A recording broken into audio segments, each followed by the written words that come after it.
Magandang umaga po sa ating lahat. Weather update po tayo ngayong araw ng Tuesday, February 6, 2024.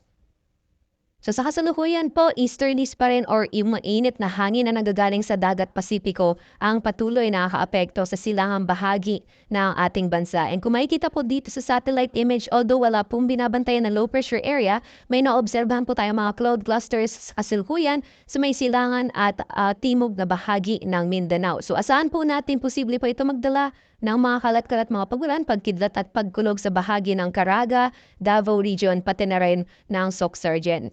Sa nalalawing bahagi naman po ng ating bansa, kung makikita po natin, wala rin po tayo na-obserbahan na mga kapal na kaulapan na posible magdala ng maghapon na mga pagulan. So mostly isolated rain showers or thunderstorms, kadalasan sa hapon o sa gabi, ang mararanasan at magpapatuloy pa rin yung mainit at maninsahan na panahon. Dapo po tayo sa magiging lagay ng panahon ngayong araw dito sa Luzon. So gaya po ng nasabi natin kanina, magiging mainit pa rin po ang panahon ngayong araw sa Luzon area, dulot po ng epekto ng easterlies. And kung may mga pagulan man po ay mostly mga panandali ang buhos ng ulan, kadalasan sa hapon o sa gabi na tumatagal ng 30 minutes hanggang sa 2 oras. So yung mga thunderstorm advisories po natin, pwede po yung ma-monitor sa pamamagitan ng ating mga social media accounts. Agwat ng temperatura ngayong araw sa mga piling syudad sa Luzon, for Lawag maglalaro mula 24 to 31 degrees Celsius, 22 to 33 para sa Tugigaraw. Sa Baguio City naman 15 to 26 degrees Celsius. For Metro Manila pati na rin sa Legazpi, maximum temperature sa abot ng 32 degrees Celsius. At para naman sa Tagaytay, 20 to 31 degrees Celsius.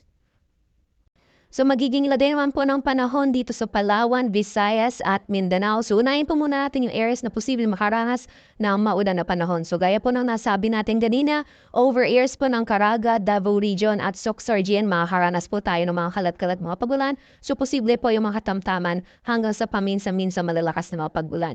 Sa nalalawing bahagi naman po ng Palawan, Visayas at Mindanao, magpapatuloy pa rin yung fair weather conditions, di ba na lamang sa mga tsansang pulo-pulong pagulan, pagkidlat at pagkulog. Para naman po sa agwat ng temperatura sa mga piling syudad dito sa Palawan, Visayas at Mindanao, so maximum temperatures po ay aabot ng 31 degrees Celsius, samantala yung minimum temperatures naman sa mga piling syudad ay aabot or maglalaro mula 24 to 25 degrees Celsius.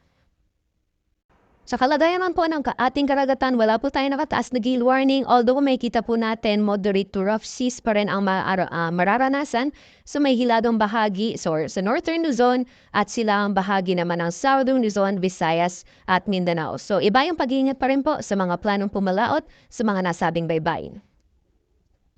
Sa magiging lagay naman po ng panahon mula bukas hanggang sa darating na Biyernes, so areas po ng Luzon, particularly sa Metro Manila, Baguio City at Legazpi City, magpapatuloy pa rin yung mainit at maaninsangang panahon at may mga tsansa pa rin na mga pulo-pulong pagkulan, pagkidlat at pagkulog.